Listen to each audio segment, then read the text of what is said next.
Hey, what's up? It's Tommy Walker with the Content Studio, and welcome to Lesson 4 of the Automation Microcourse Beta. In today's lesson, I'm going to show you how to automatically set reminders to refresh your content and push it directly to Slack.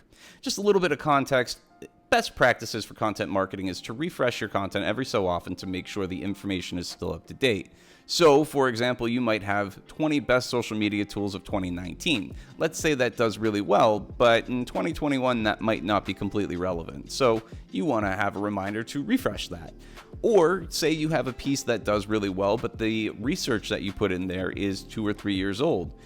You want to take a look at that, make sure that that's most up to date, so you're giving your readers the most relevant information. This is actually fairly simple. We can do this all directly in Airtable, and I'll show you how to do it pretty easily.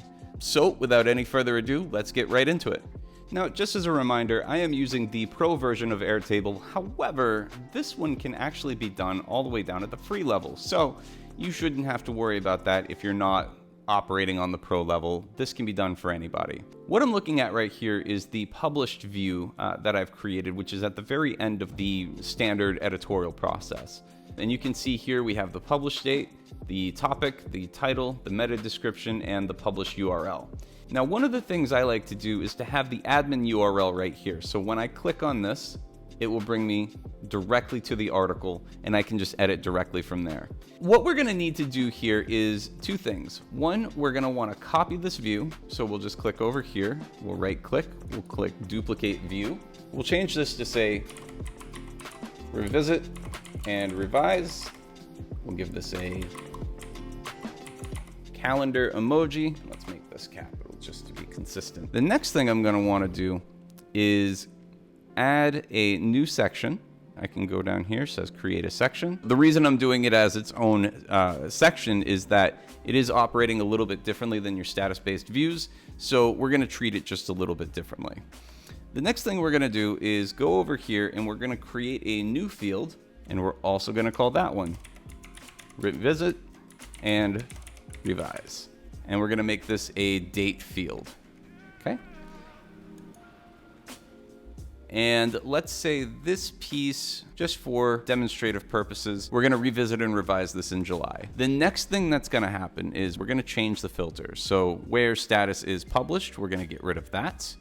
And we're going to get rid of this where writer is not empty. So now we have a raw view of the entire table. We're going to add a new filter that says where revisit and revise is within the next number of days.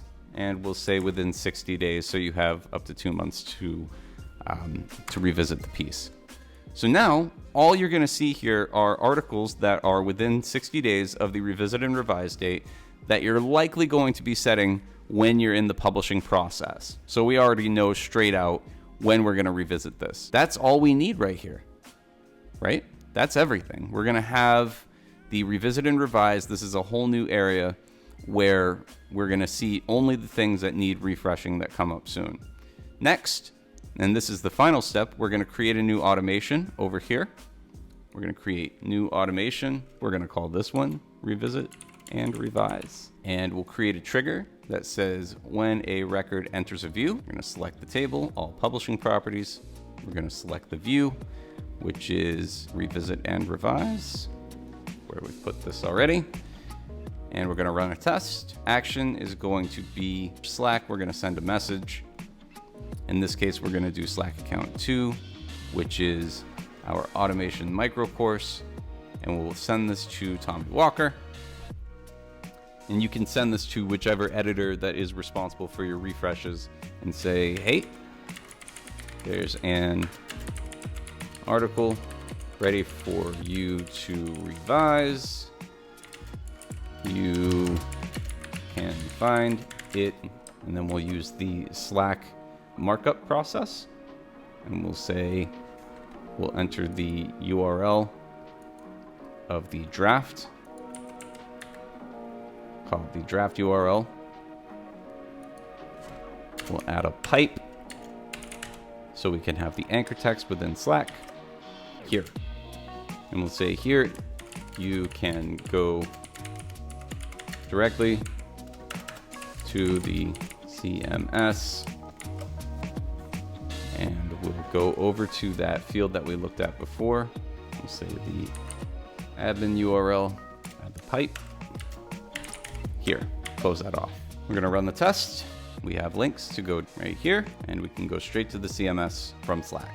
And that's it. Within just a few minutes, you can have reminders sent to you directly in Slack to refresh content within timeframes that you specify. This will hopefully help you maintain your ranks and make sure your content is completely relevant to audiences new and old.